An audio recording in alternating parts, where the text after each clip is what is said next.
welcome the High Commissioner of Australia.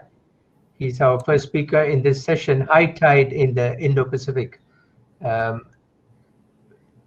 His Excellency, Mr. Barry O'Farrell, Australia's High Commissioner to India, has been the former Premier of New South Wales, which is Australia's most populous and multicultural state, generating a third of the nation's GDP. As Premier, Mr. O'Farrell initiated and led annual trade missions to India to promote economic, cultural, and socialist social links between New South Wales and the states of India. He also served as the state's special envoy for India and has made a significant contribution as the deputy chair of the Australia-India Council. You come to India at a very, very well, positive and not so positive times because of the COVID. It is a difficult time, as none of your predecessors, I'm sure, have experienced. But as an entrant back into the Indian strategic thinking and hopefully trade enhanced commercial thinking, we believe that this is an opportune moment for a historic resetting of relations in some way. Though it has never been bad, but it has seen it has never realized its full potential, we believe. So we look forward. I think the Indian strategic community at large watching this look forward to your views on where is the way forward. Thank you, sir. Your Excellency, the floor is yours. Well, firstly, namaste, Chairman. I appreciate those welcoming remarks. I also acknowledge Peter Rimale and his contribution earlier, and I'm honoured to be on this panel today with Admiral Prakash. I'm pleased to be able to join these discussions, even if virtually, and I want to thank Global Dialogue Forum for putting on such a program. The theme of this year's Global Security Summit should give us pause to reflect, not because it draws attention to competing visions of the Indo-Pacific. The Indo-Pacific is at high tide. Historic, demographic, economic and military forces are moulding the region into the world's strategic centre of gravity. The region's projected to account for 2/3 of the world's economic growth. It's home to 6 of the world's top 10 biggest military spenders. It's where many of the world's economic opportunities lie, and it's the focal point of competing interests and political instability. So it's natural and in fact crucial for us to consider competing aspirations for such an important part of the world. But the fact that such discussions can be approached in the context of global domination underscores just how much of an historic inflection point we face. And this situation calls for cooperation now to create the kind of open and inclusive region we want to live in a post-COVID world. This is crucial for Australia because, like India, the Indo-Pacific is where we live. Where so much of our wealth comes from and is reliant upon this region of the world, our neighbourhood. If we want to preserve our energy security and protect our maritime trade routes, then we must focus on the Indian Ocean as one of our highest priorities. If we want to strengthen our economy, it means responsibly utilising, protecting and maintaining a presence throughout the maritime environment, including the Indian Ocean. It's where Australia has one of the largest exclusive economic zones in the region. But we also recognise the important part Australia has to play in supporting stability and rule of law throughout the region, and to help our partners do the same, so that collectively we benefit from the growth the Indo-Pacific offers all of us. In doing so, cooperation's the key, and for this we look to our top-tier partners like India. The Indo-Pacific is our neighbourhood, and India is our neighbour. Our capitals might be 10,000 kilometres apart, but our countries are far closer than that. We share the Indian Ocean for a start. That makes us both stewards of a global maritime resource. Australia wants to preserve freedom of navigation and commerce and to preserve the maritime environment for generations to come. Our cultural links go deep. I'm often struck by the fact that 1 in 35 Australians have Indian ancestry. 1 in 35 either born in India or with one parent born here. And while the pandemic has obviously disrupted the course of normal business, before it struck, we had more than 100,000 Indians studying in Australia and more than 350,000 Indian tourists visiting our country. Indian immigrants were set to emerge as our second largest migrant community pre-COVID. Hindi and Punjabi are amongst the 10 most widely spoken languages in the country, and Hinduism is Australia's fastest growing religion. Our business ties are strong and also growing, and so too our strategic interests. You'll recall Prime Minister Modi outlining India's Indo-Pacific vision in 2018. It included open trade, transparency, a central role for ASEAN, and a rules-based order where the rights of all states were respected.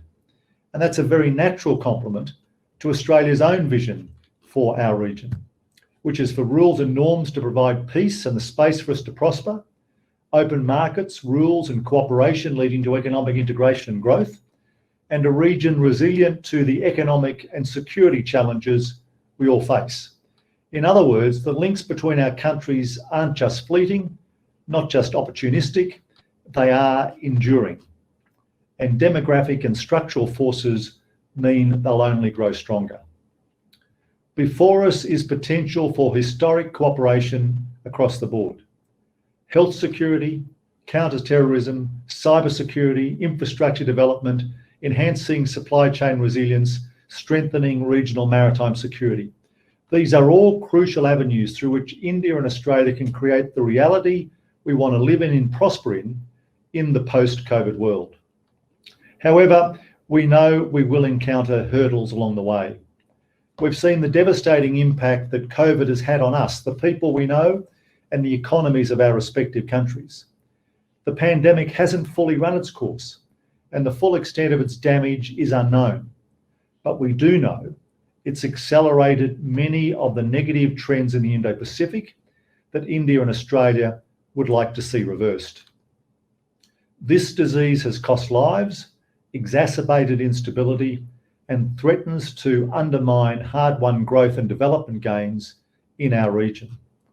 And that is happening during a time when great power tensions are rising. As I feared when speaking to the National Defence College earlier this year, the use of grey zone strategies and coercive tactics is growing.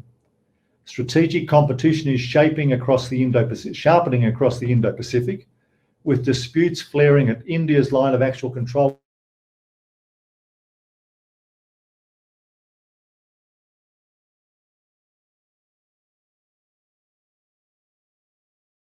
Tell him. Your mic is muted. Can you see me? No, tell him. Tell him your mic is muted. Mic is muted.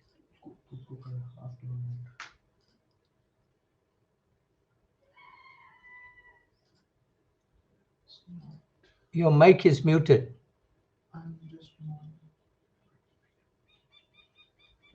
Your mic is muted.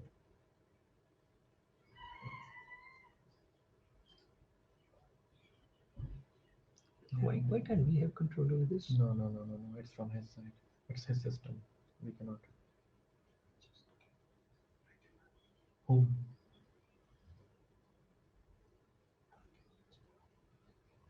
I don't know. You can't hear me. Your mic is muted. He has heard it. Let us do a force restart. Maybe it helps him. Try करो. नहीं करो. हाँ. No.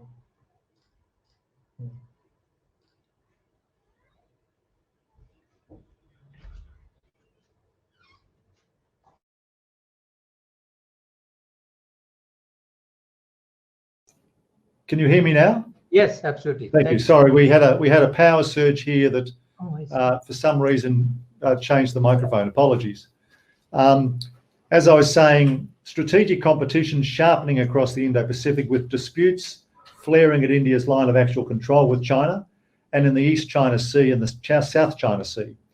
All of this means India and Australia face significant hurdles at a time when our resources and our attention are spread across multiple domains. This makes coordination towards common goals more important than ever. The US-China relationship is amongst the most important in the Indo-Pacific because relations between both powers has the potential to set the tone for cooperation or competition. But we should remember the Indo-Pacific doesn't belong to the United States or to China. It's a diverse and inclusive region, open for countries like Australia and India to play important leadership roles. Prime Minister Modi and External Affairs Minister Jaishankar have shown admirable regional leadership, even while the country faced the unprecedented health crisis that was this pandemic. They conducted considerable outreach, coordinating responses across the globe, including South, Southeast and East Asia. They convened a virtual summit between members of the South Asian Association for Regional Cooperation, with whom they established an emergency COVID fund. Under their leadership, India deployed medical teams and distributed medicines and equipment across the region.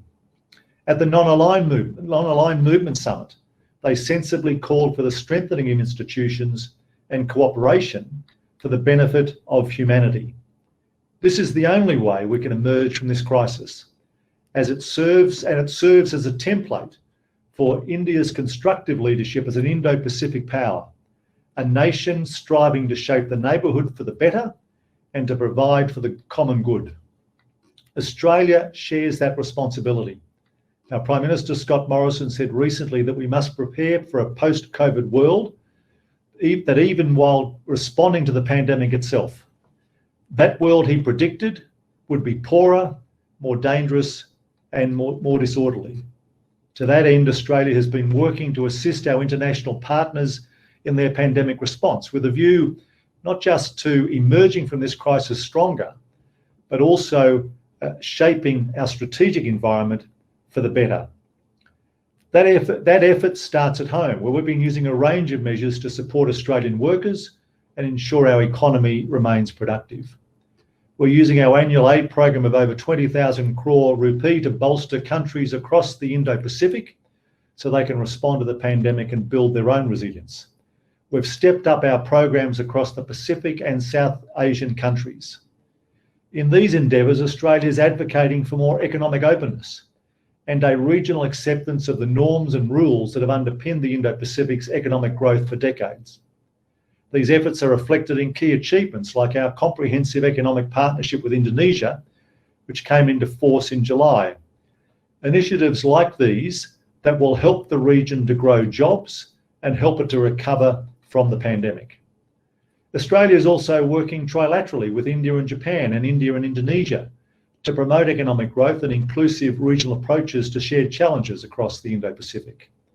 And we're working more closely than ever before with our partners like India, the US, Indonesia, Japan, New Zealand, the Republic of Korea, and Vietnam. We're also working to bolster multilateral institutions, ASEAN-led bodies, the Indian Ocean Rim Association, and institutions such as the Pacific Islands Forum to develop a common understanding of and regional approaches to maritime security, safety and security, health and technology. It was in that spirit that we sought an independent review of the World Health Organization's approach to COVID, because it was crucial we learn the lessons from this crisis for the benefit of all nations. We were gratified that the review received such a strong mandate after the World Health Assembly passed its resolution, so that we can learn the lessons from the global response and ensure that the next pandemic we are fit for purpose. In all our multilateral interactions, we're seeking to shape institutions that are fit for purpose, relevant, contemporary, accountable, free from undue influence, and have an appropriately strong Indo-Pacific focus. In other words, like India, Australia wants to do our part to make sure that multilateral institutions continue to deliver for all. To complement these economic and diplomatic efforts, we've also recognised the need for defence capabilities to keep pace with evolving Indo-Pacific dynamics and to ensure we're positioned to contribute to a free, open and inclusive maritime environment. To that end, we recently announced our 2020 Defence Strategic Update and Force Structure Plan, which boosts investment in our defence capability by 40% from our last review, which occurred in 2016. As part of this, we'll be making new investments in land, sea and air base, long-range and hypersonic strike missiles. This comes on top of what was already our Navy's biggest regeneration since the Second World War and our transition to a fifth-generation Air Force. We've also committed to the largest investment in our cybersecurity capabilities in the history of Australia. These outlays are guided by Australia's assessment that we must be capable to more effectively shape, deter and respond to the increased challenges the Indo-Pacific faces, most particularly in the Northeast Indian Ocean, Southeast Asia and the South Pacific. It's a busy time for Australia and India indeed, and it's clear that throughout this crisis, both countries have recognised the strengths they bring to bear and the imperative to shape the Indo-Pacific together. We saw this in plain view during the virtual summit between Prime Ministers Modi and Morrison in June. Both leaders recognised it was more important than ever for like-minded democracies to work together, something Prime Minister Modi called, quote, a sacred duty. He remarked that our countries can be, quote, factors for stability for our region and the world. And so our relationship has reached a high watermark. We've elevated to the level of a comprehensive strategic partnership. We laid out substantial and ambitious plans for cooperation through 8 agreements across a range of areas where both countries have an outsized impact on the Indo-Pacific. These cover defence and maritime security, cyber and critical technologies, critical minerals, education, water, and public administration and governance. Our defence cooperation is at its highest point in history, with more collaboration and activities than ever before, at the highest levels of complexity than ever before as well. We're collaborating in a range of record number of activities that are becoming even more complex, aided now by our new mutual logistics support arrangement. Prime Ministers Modi and Morrison have also signed a joint maritime declaration and agreed on an action plan to cooperate under India's Indo-Pacific Oceans Initiative to influence how rules, norms and behaviours evolve across the maritime domain. We'll work hand in hand with our partners in ASEAN and the Indian Ocean Rim Association to strengthen regional approaches to open sea lanes, the rule of law and responsible use of maritime resources, supporting economic development. And we'll continue looking to the quadrilateral security dialogue as an increasingly useful mechanism for strengthening shared interests in maritime security, counter-terrorism and cybersecurity. As I said at the outset, we have before us historically significant opportunities to collaborate across a range of issues. We're open for business and we're open for ideas. There are 2 themes where I think the rubber will increasingly hit the road when it comes to cooperation between India and Australia. The first is even greater cooperation in Southeast Asia, a region whose premier grouping, ASEAN, is recognised by both countries as central to the Indo-Pacific's architecture. It makes sense, as India's former Foreign Secretary Vijay Gokhale made a really important point at this year's Raisina dialogue. He spoke of the extent of historical cooperation between India and its Southeast Asian partners well before colonialism created artificial barriers between the two. And it's true. India's influence through Southeast Asia is plain to see. Almost every country in the region adopted the Indian epic Ramayana. But India's links weren't limited to just cultural or only religious links. They extended to long-standing trade ties as early as the 3rd century. It's no surprise those links have survived until today, or that Southeast Asia would welcome Indian engagement in their region. In fact, In many ways, New Delhi represents the opportunity to engage with a major power that doesn't come with the political overheads that stems from others engaged in open competition. Australia too has close and enduring partnerships in Southeast Asia. Our geographic proximity and shared economic security interests all but guarantee our closeness. So as nations on either end of the Indo-Pacific, with complementary interests and whose influence intersects in Southeast Asia, I believe India and Australia will have lots of potential cooperation to explore to shape the environment in which we live. The second theme of cooperation I draw your attention to is critical technologies. The Australian Strategic Policy Institute and the Indian Observer Research Foundation released a report recently on this very topic. It sees India's growing status as a global technology hub and Australia's position as one of the first countries to protect its critical cyber infrastructure by ensuring high-risk vendors could not cause vulnerabilities to that infrastructure. And the report also identifies numerous opportunities for collaboration between India and Australia. Both countries have effectively limited the range of vendors they'll allow into their 5G networks, leaving open the potential for cooperation. And there's also scope for collaboration across the board in artificial intelligence and space technologies. This type of partnership would help put both our countries at the forefront of tech collaboration and maximise the benefits of emerging technologies for our businesses, for our societies and our citizens. It would certainly do more than help mitigate against future vulnerabilities. It would also help foster links with and support for our smaller regional partners by helping to build their own capacity and their own development. Shortly, Australia will launch the Australia-India Cyber and Critical Technology Partnership Grants Program to drive these messages forward.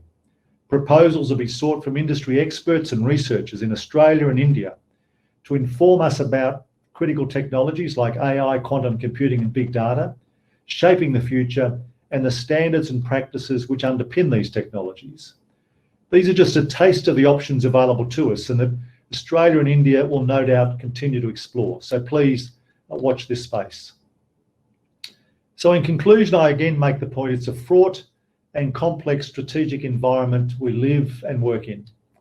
But I'd like to share a thought that I also voiced to students at India's National Defence College earlier this year. I said that Australia's fundamental values won't change, even as our strategic environment does. Australia is a country committed to the rule of law, to political, economic and religious freedoms, to liberal democracy and to equality. Those values fundamentally shape Australians' way of life, and in turn, they shape our approach to strategy and to diplomacy. And as you've seen in recent months through the media, these values have been put to the test this year in Australia, and the nation, our government and our citizens have not wavered. We're not turning from our values that are so critical to us. Regardless of COVID or the next crisis, whatever shape it takes, Australia will always seek a strategic environment where the rights of all states are respected, where open markets facilitate the flow of free trade, and where disputes are managed peacefully, legally, and without coercion. We can't sit back and hope that just circumstances will arrive by themselves. We have to actively create them, and we know that can't be done alone. It'll require collaboration and cooperation with like-minded, reliable partners to achieve. This year, we've all learned many lessons, including about friends, nations who share our views for the world and who can be relied upon in the cause of achieving that goal. As I said at the start, Australia knows India is a top-tier partner in this mission. Thank you for your time. I look forward to your perspectives, your questions and your comments. Yeah, speak. Thank you, Your Excellency, for that very, very comprehensive and forthright statement of intent, showing the commitment to engage with India on a wider scale.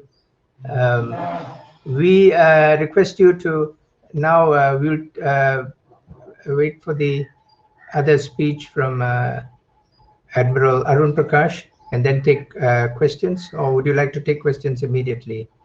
Either is. I'm happy to listen to the Admiral, absolutely. And then we can do the joint. Yes, thank you very much, Your Excellency. And now we are bringing on our next speaker, Admiral Arun Prakash. Okay. Yes, he's on. Welcome to our virtual conference, Admiral Arun Prakash. You've been very patient with us. But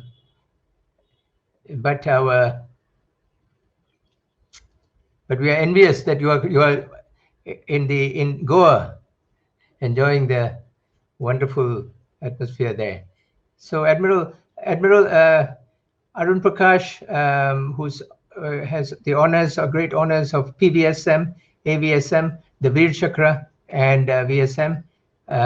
He's an eminent defense analyst now, though he previously served as Chief of the Naval Staff and Chairman, Chiefs of Staff Committee of the Indian Armed Forces. He a naval aviator by specialization. He had commanded the Eastern Fleet, the Andaman and Nicobar Joint Command, and the Western Naval Command. So after retirement, he served 2 terms in the APEX National Security Advisory Board and headed the National Maritime Foundation. He currently holds a distinguished chair in India's Naval War College. We await your presentation. Over to you, sir. Thank you, Mr. Moses. Am I audible and visible? Totally. Thank you. Mr. Moses, Mr. Rimela, High Commissioner O'Farrell, ladies and gentlemen, I thank the Global Dialogue Forum and the Konrad Adenauer Stiftung for having invited me to participate in this very timely discussion regarding the ongoing power politics of the Indo-Pacific. We just heard interesting insights by the Australian High Commissioner into his country's vision for the Indo-Pacific. And as he very rightly pointed out, post-COVID, this region is going to be poorer and more dangerous. No one could have put this better. Now, many see this contestation as a rerun of the 19th century great game between Britain and Tsarist Russia. Others perceive shades of Kaiser Wilhelm's 20th century Weltpolitik in it. Myself, as a former naval officer, I intend to focus on a narrower area, which is India's stakes in the Indo-Pacific maritime power play. Let me start by reminding you of Miles' law, which says where you stand depends on where you sit. Originally, this was coined in a political context, but it's equally applicable to geopolitics. How statesmen perceive regions can define their priorities and policies, as well as their perceptions of nations as allies or adversaries. Australian academic Rory Metcalf says the Indo-Pacific is both a place and an idea. It is also a code for geopolitical agendas. America's bid to thwart China, Japan's plan to regain influence, Indonesia's search for leverage, Australia's alliance building, and so on. And he adds a warning. He says, if diplomacy fails, the Indo-Pacific could become the theater of the first general war since 1945. Let me quote some statistics that lend substance to Metcalf's warning. The High Commissioner pointed out some. The Indo-Pacific is home to the world's most populous nation, as well as the world's biggest democracy. It includes over half the Earth's population, 7 of the world's largest armies, and 6 of its 9 nuclear weapon states reside here. Pre-COVID-19, the Indo-Pacific included not only the world's 3 largest economies, the USA, China, and Japan, but also 6 of the fastest growing ones. What happens post-COVID, we don't know. 9 of the world's busiest seaports are in this region. 60% of global maritime trade transits through this. A lot of it passes through the South China Sea. All this is made possible by free and open communication through the mediums of air, sea, land, and cyberspace that constitute what we've started calling the global commons. The USA unhesitatingly acknowledges that the Indo-Pacific is the single most consequential region for its future. Even distant Europe has been compelled by the growing salience of this region to get involved in shaping the Indo-Pacific international order.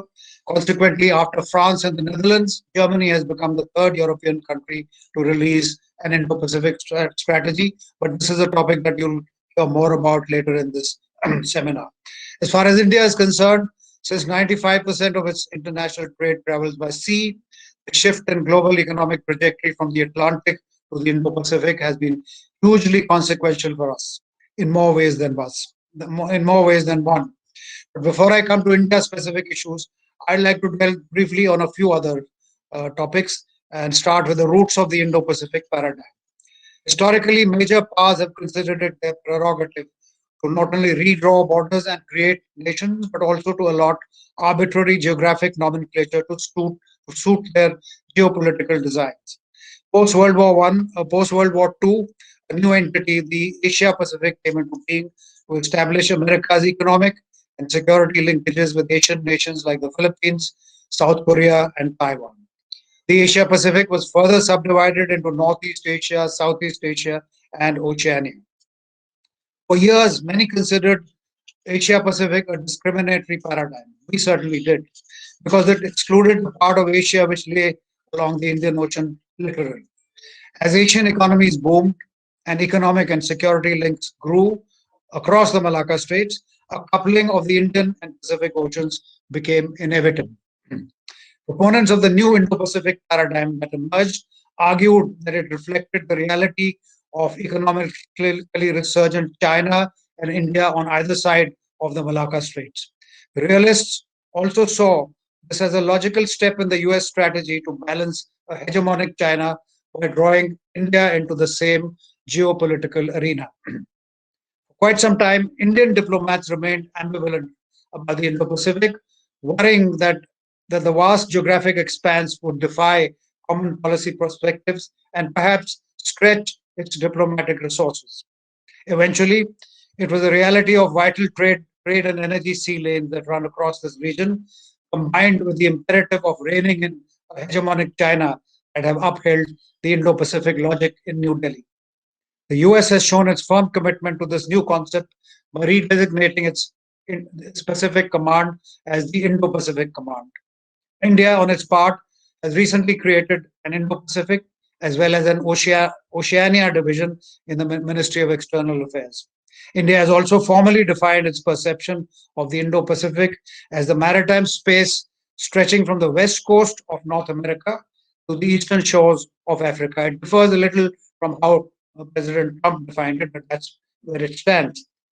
So against this backdrop, let's take a look at the geopolitical rationale underpinning China's grand strategy, which seeks an expanded economic, political, and military presence right across the Indo-Pacific. The Chinese characteristics of this strategy are symbolized by the Belt and Road Initiative, in which the belt refers to Chinese ambitions on land and the road to the Maritime Silk Road, its seaward component. This logic is rooted in a proposition which was put forth by English geographer Alfred Mackinder in 1904.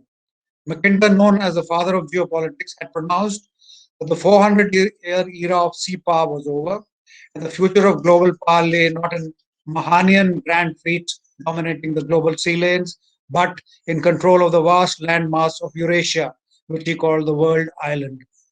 Mackinder marshaled geopolitics to argue that he who rules the world island commands the world.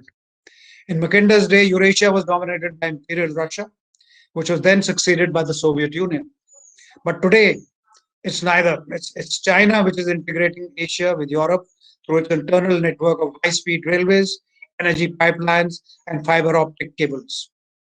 Having followed Mackinder's prescriptions on land, China has also learned from Admiral Mahan's wisdom, as is evident from the ambitious Maritime Silk Road with its huge economic and security implications, cutting a swath across the Indo-Pacific and penetrating Africa. China's collective memory links its century of humiliation to European domination of the seas. Maritime power has been considered by its leadership not only as protection against foreign hegemony, but also as a potent instrument for attainment of political goals. China's grand strategy, we must note, is underpinned by a huge buildup of maritime power, comprising of a merchant fleet, a coast guard, a maritime militia, a fishing fleet, and a shipbuilding industry. Now, each of these elements of maritime power are the biggest in the world, the biggest navy, the biggest merchant navy, the biggest shipbuilding industry, and so on.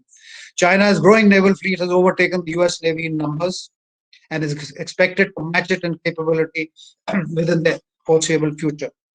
Against this background, let us consider briefly the current Indian Ocean scenario as seen through Indian eyes. India's border problems on land go back to the 1950s, when China annexed Tibet and made itself possibly India's contiguous neighbor with a 4,000-kilometer long border.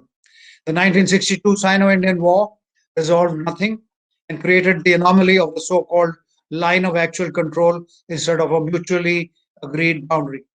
For many decades after 1962, the LAC saw relative calm with only sporadic incidents. However, the past few years have seen a progressive rise in Chinese belligerence and border transgressions, culminating in this April's attempt to unilaterally alter the LAC through massive military deployment. Going back a decade to 2009, China had announced its revanchist agenda by the nine-dash line in the South China Sea. Having weathered the COVID-19 pandemic with relatively little economic impact, it has reaffirmed this agenda by its actions in the South China Sea, the Indian Ocean, and the Himalayas. An economically strong, expansionist, and militaristic state, China will use the ambitious Belt and Road Initiative not only to expand its sphere of influence via debt diplomacy, but also to camouflage its grandiose maritime strategy, which aims at dominance of the Indo-Pacific. Coming to the Indian Navy, there is considerable irony in the fact that it has taken the recent Sino-Indian border confrontation up in the Himalayas to bring political and public focus on the maritime domain. The irony is compounded by the fact that for over a decade, warnings by naval analysts about the steady growth of China's maritime power, its hegemonic intent, and its impending entry into the Indian Ocean went mostly unheard in the corridors of power. It is now clear that in spite of the military asymmetry between China and India and the active China-Pakistan nexus, Indian forces are now well placed to counter any localized offensive by one or both. However, there is also the stark reality that we must face that if general hostilities break out, the best that we can hope to achieve is a military stalemate on the northern and western borders. Under these circumstances, as India prepares for the long haul, it must bring to bear all elements of its comprehensive national power against adversaries. That is the reason why attention has been focused on the maritime domain, where it is believed that India has some options other than boots on the ground, which could reinforce India's negotiating position. Navies are fortunate that, unlike armies and air forces, they have many important roles as powerful instruments of state policy, even in peacetime. This unique attribute enables them to deliver messages of reassurance to friends and of deterrence or compellence to adversaries. The waters of the Indian Ocean see over 120,000 merchantmen in transit annually, carrying cargo worth over $1 trillion. These vessels also carry 95% of India's vital seaborne trade, most of it, 90% of it, by foreign flagships. This renders our national growth and prosperity dependent on the safety and security of international shipping, which traverses the Indian Ocean sea lanes and further afield. Looking eastwards, less well known are India's rapidly growing interests in the Pacific. Almost 55% of our trade with the greater Asia Pacific transits through the South China Sea. Indian companies have acquired offshore and onshore hydrocarbon drilling rights in littoral states as well as in the Russian Far East. New Delhi's Look East and Act East policies have seen India establishing close rapport with the ASEAN as well as many other Pacific nations, including Australia. While the impact of India's decision to abstain from the regional comprehensive economic partnership concept remains to be seen, India's trading links, investment, and large diaspora now span an arc that extends from Siberia in the east to Central Asia and Africa in the west. Any attempt to dominate waters of the Indian or Pacific Oceans would thus represent a grave threat to India's vital interests. In this scenario, what options does the maritime domain offer? An obvious course for India is to use the maritime domain for creating a more equitable balance of power vis-a-vis China. This could be done by employing two closely related maritime templates: the Naval Exercise Malabar and the Quadrilateral Security Dialogue, or Quad as it's commonly known. Both have a common membership. India must take the initiative to rally this quartet of vacillating democracies and create a consensus for ensuring a rule-based order in Asia and the Indo-Pacific. Other nations like Indonesia, Vietnam, and the Philippines must also be mobilized and motivated to show solidarity in the common cause of reining in the hegemonic China. In terms of direct naval action, India has the option of employing conventional naval deterrence to dissuade China from pursuing whatever course it has in mind. As the world's largest trading nation and energy importer, China's seaborne trade and energy constitute a vulnerable jugular vein. While imposing blockades and waging trade warfare are complex operations that call for huge resources, naval resources, and naval superiority, there is a simpler form of compellence which we call maritime interception operations, or MIO. It involves the stopping, seizing, or diversion of suspect ships. Regardless of buffer stocks, any disruption or delay of shipping traffic could upset a country, perhaps China's economy, with consequent effects on industry and population. Apart from its permanent military facility in Djibouti and the upcoming naval base in Gwadar in Pakistan, China has created a series of ports in the Indian Ocean littoral, which could offer logistic support to its forward deployed forces. Thus, as the PLA Navy's fleet strength grows, it would seek to create a permanent forward presence west of the Malacca Straits, and we may well see a Chinese Indian Ocean Squadron in these waters as a counter to the proposed US First Fleet, which was mentioned by the US Navy Secretary Braithwaite. The Indian Navy, in spite of fiscal constraints, has emerged as a compact, professional, and competent force, and India's fortuitous maritime geography will enable it to dominate both the Bay of Bengal and the Arabian Sea. We must, however, bear in mind that the PLA Navy is underpinned by a powerful economy and is supported by an efficient and prolific shipbuilding industry. In such a maritime scenario, our Navy will need warships, submarines, helicopters, minesweepers, and missiles. Given the decline in India's economic fortunes, forthcoming warship retirements, and a somewhat sluggish shipbuilding industry, our Navy is unlikely to get a significant boost in force levels in the foreseeable future. Therefore, as we reflect on India's maritime security dilemmas, let me take you back in history and to draw some lessons from the past. In 1941, when the Allied nations, reeling under the German onslaught, sought US help, President Roosevelt signed the Lend-Lease Act, under which the US lent war material, including warships, tanks, and aircraft, to the UK, France, China, and even to the Soviet Union. In return, the US received leases on naval bases during the war. Roosevelt explained it thus. He said, "Supposing my neighbor's home catches fire and I have a garden hose, if he can borrow my hose, it may help him put out the fire." In my opinion, this may be a good time for India to borrow a garden hose from the US or from other willing friends in order to preempt a conflagration in the Indo-Pacific, which could engulf this region. I also feel that this would be a most befitting demonstration of India's strategic autonomy and supreme national interests. And here I quote a second historical event to substantiate this.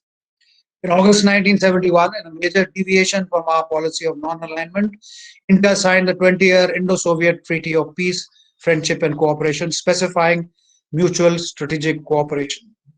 This alliance sent a strong signal to Washington as well as to Beijing to remain hands-off in the forthcoming conflict. It was a crucial factor in India's 1971 victory. It served India's vital interests at a crucial juncture and did no harm to its image or international standing.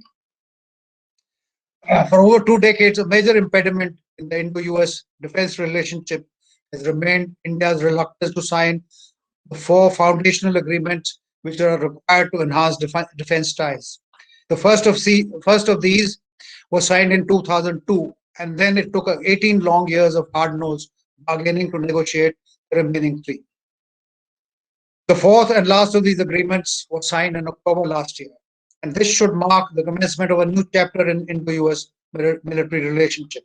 There is now an immense potential for security cooperation at the strategic level for the new US administration to exploit, not just in the context of the immediate threat from an expansionist China, but also in the long-term future.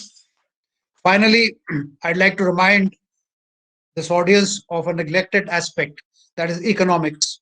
I know there's something that will be discussed in a subsequent session, but China's grand strategy, apart from its military and maritime connotations, has a strong economic underpinning, which has played a crucial role in inducing many smaller nations to fall prey to its debt trap diplomacy. In the case of Quad and Malabar, while joint military exercises and dialogue mechanisms have imparted an impetus to the political aspects, the economic dimension has been largely ignored. Within the Quad, a dichotomy has appeared, with Japan and Australia signing on to the 15-nation regional comprehensive economic partnership, while the US and India have refrained from doing so. I'll not touch on this topic, but for the Indo-Pacific to remain a cohesive, harmonious, and influential entity, it must address both economic and security concerns by creating institutions for economic cooperation. I'll leave it there. In conclusion, ladies and gentlemen, history shows that neither appeasement nor empty rhetoric has bettered hegemonic powers. If this winter passes peacefully in the Himalayas, the spring thaw may bring fresh hazards. We may have a breathing spell to craft a cooperative strategy for a peaceful and stable Indo-Pacific, guided by civilized norms and respect for territorial integrity and sovereignty of all nations. On India's part, even as it seeks a balance of power, as a democracy, a nuclear weapon state, and a significant economic and military power, it has no choice but to stand firm as a bulwark against regional hegemony. I have finished, ladies and gentlemen. Thank you for your attention. Thank you very much indeed, Admiral Prakash, for that very, very detailed look at the maritime dimension. I know that the High Commissioner of Australia, Mr. Barry O'Farrell, His Excellency Barry O'Farrell, is listening intently, and we will kick it off with His Excellency, if you can answer a question from Australia, in fact, Mr. Jeff Harriet, one of the great and my old friend and a great institution in the Australian Broadcasting Corporation, now associated with the University of Tasmania. Mr. Jeff Harriet asked, Your Excellency, what barriers do you identify towards achievement of an optimal Australia-India I think ultimately, relationship? as important as the defence and strategic relationship is and grows, and I say to the Admiral that even before I came to India, I understood that our strategic and defence ties were deeper and broader than our economic ties, because frankly, the military is much better at continually contacting each other on shared interests, and I think that's the key that's been missing in a sense in our economic ties. And so ultimately, nations like Australia and India can only equip themselves with the best military operations in the world if they have a strong economy to do so. And so, the barriers for me are ensuring that we get our economic ties as close as our strategic and defence ties are. And the key to that for me is both of us understanding better each other, both of us understanding the needs of our markets, where we can assist each other to grow their economies. And in India, there is this thing that's been talked about in all my visits to India over 10 years, the ease of doing business. And the good news is in India, it's heading in the right direction. We need to make sure that that's happening in Australia as well. So the fact that our Prime Ministers, as part of their interaction in June, signed a comprehensive strategic partnership that encouraged greater trade and economic deals between our countries, reopened engagement on a comprehensive economic cooperation agreement, I think provides us with lasting and long-lasting opportunities to continue to be close friends and partners in this region. Your Excellency, on this front, though Australia has taken a lead in asking, for instance, for and close independent investigation on the origin of the COVID, as one of our speakers has pointed out, one of our audience, Mr. Rajaram. But on the other hand, Australia does depend a lot on imports from exports to China, and now with the any pedal enhancement of engagement across the board, not just on economy, but military engagement with India. Is there a need to look beyond and see if India is to play a bigger role in China and relationship with Australia, should it then offset any of the economic losses that Australia has suffered so far in its trading with China by some sort of quid pro quo, in the sense of opening up perhaps its farm sector to Australian products, dairy, meat? Is there a need for that to India to relax its sensitive farm sector, as you know what is going on, to accommodate these demands, to offset the losses that they will suffer? It's a zero-sum game, isn't it? I mentioned earlier that I'd spoken to the National Defence College not long after I arrived in India, and most of the questions, if I can paraphrase them, were how can we take Australia as an independent nation when their largest trading partner is China? And I made the point at the time that our decisions as a trading nation, and we've historically been a trading nation, are always based on our national interest, not on where next our customers are. And our relationship with India is based, as I said, on shared values and beliefs, and the fact that we see in each other things that we like. We see reliability, we see steadfastness, and we see a common vision for the world. So, notwithstanding the travails that Australia has suffered this year in relation to our trading partnership with China, I'm confident that we will either continue to make progress in continuing to sell to China those products that they want. It's not as if any country in the world forces on another trading partner products they don't want. But equally, Australia will do what it's done throughout its history. I'm old enough to remember when most of our products went to the UK. Then when the UK joined the European market, we had to find other markets around the world, and we've constantly done that, whether Japan, whether Korea, whether North America and other places. Yes, I would like, as Australia's representative in India, for there to be greater trade investment links, as I said earlier. But I also recognise, as a former politician, that countries will always make decisions that are in their national interest, and we do not expect India to put aside its national interest to do a special deal with Australia. We believe that we are competitive worldwide in what we sell to the world. We'd like to continue to sell products to India across the board. I'm happy that we sell great malt barley to India that produces some of India's great beers. Australia also buys pomegranates from India. So there is progress that's happening across the board. Could it be greater? Yes, but Australia will seek to do that according to those norms and rules we always talk about. Just in this particular conversation between us, what is how do you define this national interest? Is there a moral dimension to it? Because there is some disquiet in Australia and in Europe about the baggage which comes with trading with some countries, and the complete almost lack of baggage, if you want to say, if you want to put it that way, with India, for instance, which has excellent democratic profile. So is that an edge?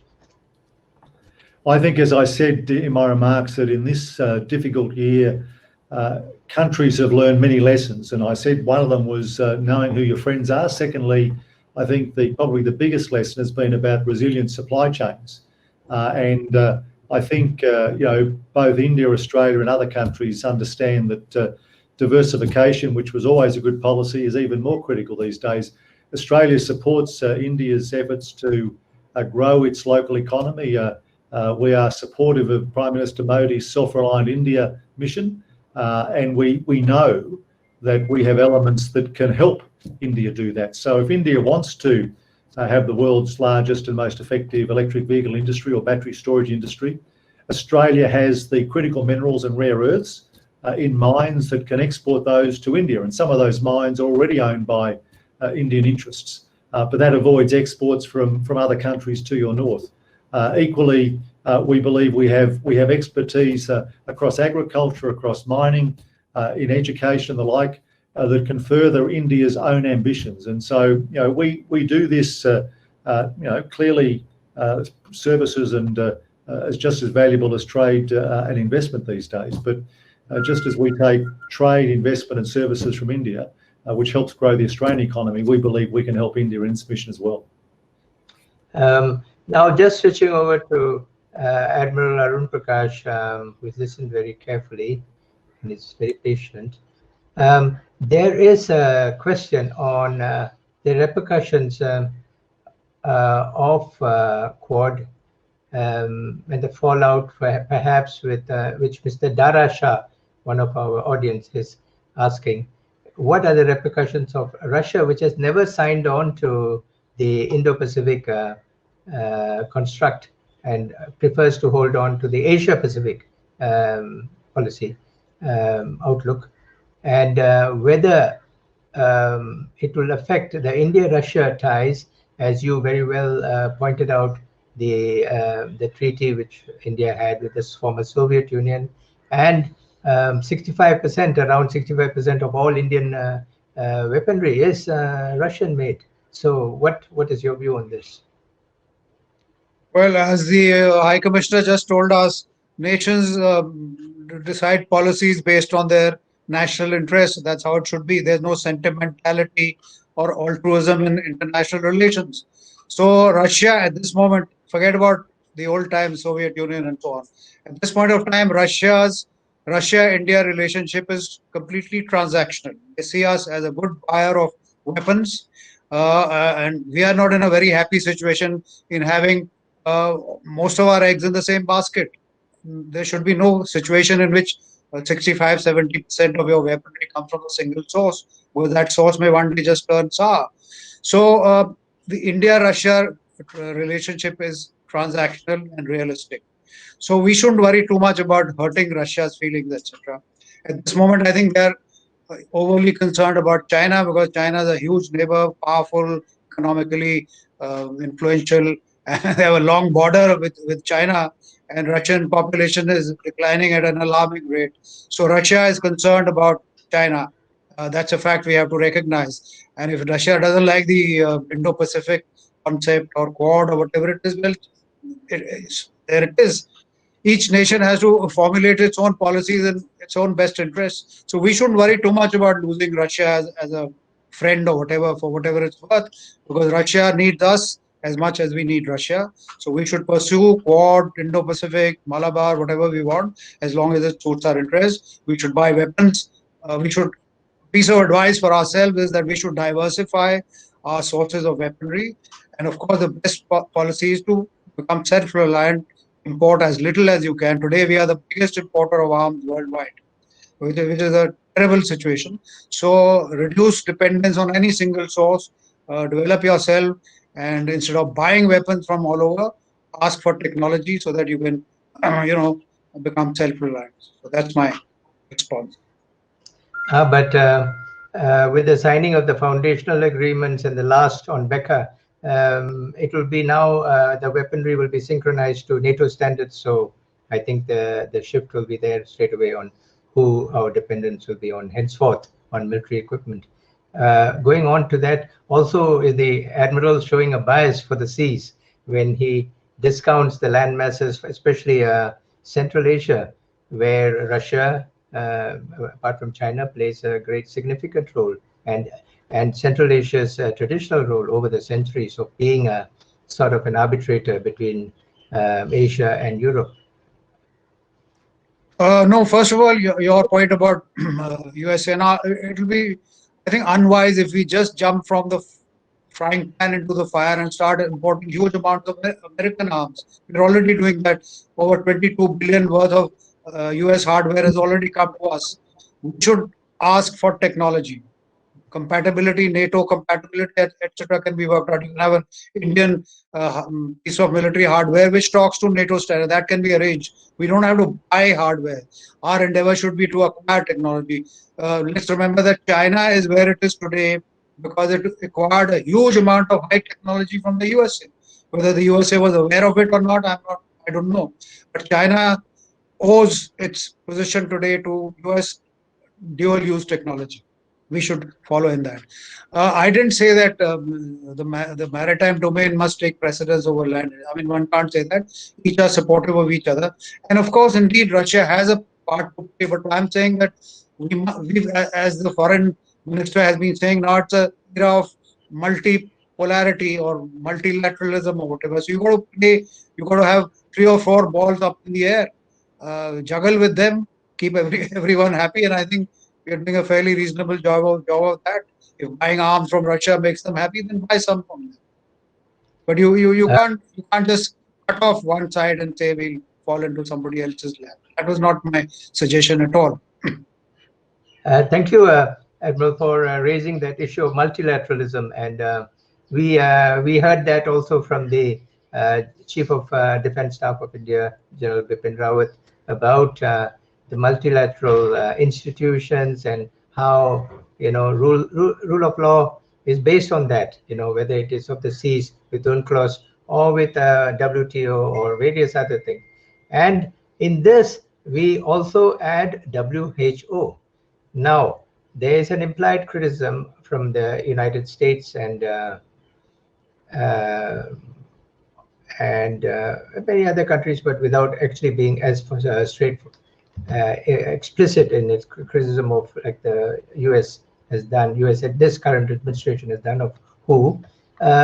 Australia, and this is where we bring in His Excellency Barry O'Farrell, the High Commissioner of Australia. Australia took a lead in the beginning with demanding an independent investigation of the. This is a question from Mr. Rajaram from Bangalore, that Australia took the lead in demanding an independent investigation of the origin of COVID. And it faced a tough response from China. So that implied in this is so many other things, perhaps, and the linkage is not clear there, but perhaps it was also an implied criticism of the actual multilateral institutional body, the WHO, in whether Canberra felt that it was doing the proper job, proper unbiased job. So where also is the wider support, Mr. Rajaram asked for, from other countries for Australia's demand? So over to you, Your Excellency. Well, thank you, Chairman. The first person who spoke earlier this year about the need to reform the WHO was Prime Minister Modi at a G20 interaction, where he talked about the need to strengthen the World Health Organization. And Australia is a strong supporter of the World Health Organization. Unlike India, we haven't seen it operating within our borders, but we've seen it working in our neighbourhood in the Pacific. And so we are supporters, we are continuing funders of the organisation, we understand its worth. And our desire for a review was that came out of essentially a view that it needed to be fit for purpose the next time and the next pandemic that came along, because regrettably there's always another pandemic. Yes, there was some early criticism from quarters around the way in which information was shared within the World Health Organization with other countries, but ultimately it was designed to ensure that the World Health Organization was fit for purpose at the end of this pandemic for the next one. We were delighted by the support we got. More than 150 countries at the World Health Assembly supported the project, and that's a positive, I think, for the world. And we're absolutely delighted that India's Health Minister Harsh Vardhan is the chair of the executive board during the period that the review's going on. Why is that important? Well, that's important because it's great to see India, someone who has had first-hand experience of the benefits of the World Health Organization, chairing a fit-for-purpose review of that body. And I think it's a further indication of the benefit that India can bring when it takes leadership roles, whether in the World Health Organization, whether in the United Nations Security Council, or some of the other fora of the world. And what I've liked about the change in India over recent years is, India's always been prepared to play a role, but it's always, as the Admiral and others have said, been careful about having an amalgam of friends, which is a good thing, but always heavily nuanced. I think what we're now seeing is a new India emerging on the world stage, prepared to speak up for the values that it reflects within its country and within its systems, and bringing those to bear in a positive way for the benefit of humanity by seeking roles within multilateral organisations. And I finish by simply saying that there could be no greater advocate for reform of multilateralism than the Foreign Minister, Dr. Jaishankar, who makes the point that that system that has served us well since World War II is in need of reform, to make it more representative, to make it more responsive, and to make it more resilient to some of the negative forces that exist in our international community. High Commissioner, the request for periodically we see for the reform of the international institutions, which sort of are the foundation of the multilateral system. From time to time, reform of Security Council and this and that, but there's never been any way forward. And then you're constantly being challenged, as there is when you have a question from we had from Commander Mukund Yolekar, another multilateral body of the multilateral institutions. The Permanent Court of Arbitration ruled that in 2016 that China has no historic title over the South China Seas, and China has, of course, dismissed this ruling. So where do the literal states of the Indo-Pacific, or anyone who make this periodic statements of support for reform of multilateral institutions, what have they done since 2016 to now? I mean, it's almost 4 years. Well, I know from Australia's perspective, we have continued to exercise our right of navigation through and over that area of South China Sea that a certain country seeks to claim. We are strong supporters of the United Nations Convention on the Law of the Sea. We believe that is something that across our maritime domain should determine the rules and norms. And yes, as the question poses, what do you do when people ignore it? Well, you don't give up. You continue to assert your rights. You continue to assert your rights as sovereign nations for access to these areas, and you work together as countries are working together to ensure that there is reform across multilateralism, that we do ensure that multilateral institutions that are so important to us have the right people in the right positions, and that where possible we work together to ensure those that seek to ignore rules and norms knows that comes with perhaps a reputational cost or some other costs indeed. No one says that it's easy. If it was easy, it would have been fixed years ago. But can I tell you that this year we have seen, I think, greater efforts than before amongst what in diplomacy they call like-minded nations to start to draw a line to ensure that the usual importance of rules and norms are asserted, and that we simply don't retreat in the face of some of the authoritarianism that we've seen from time to time. Before we end this session, I'll just go back to one aspect and then come back to you, Your Excellency, to Admiral, because when we talk of this whole issue of the International Permanent Court of Arbitration, at the end of it, the underlying philosophy or principle involved is, correct me if I'm wrong, right of passage. And there, is it possible physically, and this is where, Admiral, please tell us, logistically, for nations like India and Australia, or Japan for that matter, to perhaps maintain such a presence in the South China Sea and also in the rest of the Indo-Pacific, or rather Indo-Indian Ocean, actually. Is it logistically possible in the next few years, in the near future? Is it possible? Yes, when we talk about rule of law and so on, that's what we mean. The United Nations Law of the Seas says that every country has the right to free innocent passage on the high seas.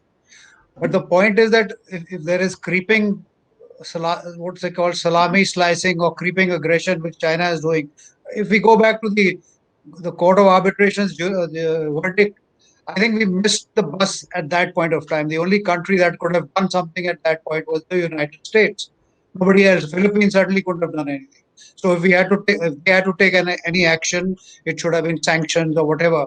But as they say, you can't fight your own banker. I mean, China had such a strong economic stranglehold on the United States that US did nothing except this freedom of navigation, sailing by warships. They are really meaningless. You can keep sailing up and down in those waters. It doesn't mean anything. So China has actually achieved what it wanted to do. It has created, out of rocks and shoals, it has created islands, and each island has its own exclusive economic zone and its territorial waters and so on. So it has created territories where none existed, and where the court said it is against all laws. So China has a fait accompli, and the international community has not done nothing. Basically means the United States. So now we will be at China's mercy. These artificial islands which they created and have now been fortified. They've got landing, they got runways, they got missile batteries, they got radars. So they control an area around each of these islands. So now it is up to China. If they want to interfere with your shipping traffic or whatever, they can do it. So we've allowed China to get away with a lot. We'll have to keep our fingers crossed whether international pressure and economic pressure and so on is enough to make China fall in line and observe UN law of the seas, which guarantees freedom of navigation on the high seas. So the answer to your question is yes, in theory, everybody should be free to use the South China Sea, East China Sea, etc. But that is until China sees otherwise. Thank you for pointing out something very important. So we leave it, the last word on this, to the High Commissioner. At China's mercy, our Admiral Arun Prakash says, at China's mercy. Now, Australia understands more than India, at a longer time, I think, than India, the choke points, which are not just the South China Sea, but you go down to, people talk about the Straits of Malacca, but you all know very well around Indonesia, the Straits of Lombok, the Straits of Sunda, you know very well all these choke points. So, and yet, I think the statement was made, we don't, it doesn't belong to them, the US, but nevertheless, is a greater US presence immediately necessary, because there is no other alternative? As I said in my remarks, I think the US is an influence for good in the Indo-Pacific. The United States is a preeminent ally of Australia because we understand the significance that it brings to peace and security across the Indo-Pacific, and we're happy with a new administration for that to continue to be their focus. I heard what the Admiral said in his remarks about the United States' view of the Indo-Pacific, and I think that's absolutely correct. And I believe that will remain the case with the new administration. So I believe that the US will continue to provide a good basis upon which countries like India and Australia and others across the region, Indonesia and the like, Japan, can continue to work on delivering that secure, open, prosperous Indo-Pacific that we seek post-COVID. So with that, Admiral Arun Prakash, His Excellency, Mr. Panel, we conclude this with an understanding that, of course, we want idealized, enhanced commercial trading. Of course, we want to uphold the philosophies or principles of right of passage and rule of law, but they must be underpinned by military might. I think with that we can close this session. I thank you both for being here. And we also ask the audience that now we are going to put out a new link for the next session, which is which will be of interest to you. And later on, I hope to there is another session on the maritime rules, which I think you'd like to listen into, because I think one of the areas we have missed, one of the countries we have downplayed in all this is sitting centrally in the Indo-Pacific construct, and that is Indonesia. And a senior person from the Indonesian defense establishment, Dr. Connie Bakri, will be speaking on that, on Indonesia, because I think it is a very important country which Australia has long ago realized because of its strategic location. So perhaps you would like to sit in on that. And we have another expert from Washington on the Indo-Pacific program, Dr. Becker, who will be speaking on that too. So the Australian point of view, the American point of view, which we all were discussing in absentia, as it were, will be clarified in that session 4. So we welcome you to attend that too. And we just will have a closing note from Mr. Rimley. Is that there? Mr. Rimley. He is the head of Konrad Adenauer Stiftung, and he will just say a few words on the European perspective, because Germany is a bit shy, I think, to take on themselves, and they would rather talk on behalf of Europe. Over to you, Mr. So if I should talk on behalf of Europe, then I do it as a convinced European, but not officially. But let me come back to a statement what His Excellency made by saying a lot of it, the development in the Indo-Pacific depends on the US-China relations and how it develops, described as competition and cooperation. I think that's how India described its relation to China in recent years as well. But if I look now into the European perspective, we wanted, and when we talk of rules-based order, that is a system what should apply in the Pacific as well, that it's the right of the might or the might of the right. Of course, we want that the might of the right is governing and not the other way round. These principles have been applied in Europe. Competition was always there. Competition, let's say, for steel and for coal historically, and it led to several wars. So one tried to put this competition into a framework, what developed the European Union of Coal and Steel, to have it somehow governed under a certain scheme where the rule of law would apply and where it benefits all of them. And what came out of it with other institutions is what we have now, the European Union. Of course, there is competition among nations. As His Excellency has said, states, nations always have interests, and they will remain to have those interests. So we should try to understand those interests and try to sort of find a mechanism of avoiding conflict. They are there, or at least of regulating those conflicts, and find a scheme for that one. That principle can apply anywhere. And in that way, despite all this little nitty-gritty what maybe governs the headlines of newspapers, the European Union in that way is a success story. We have a peaceful Europe since several generations now, and had no real war there among those former arch enemies. They're competing economically, but they're cooperating on the way on. In that way, it could be a model also for at least a conflict resolution mechanism in the Indo-Pacific. And the other statement is, look and know where your friends are. And with those, you share your values. And with those, I think you are capable to shape something for the future if you're driven by, of course, still by the interest, but with a like-minded approach. And as the Admiral just has mentioned, the issue of the artificial islands, we still have UNCLOS. Rocks are not part of being islands creating an exclusive economic zone. That's the legal side. The factual side is everybody's looking at it. Yes.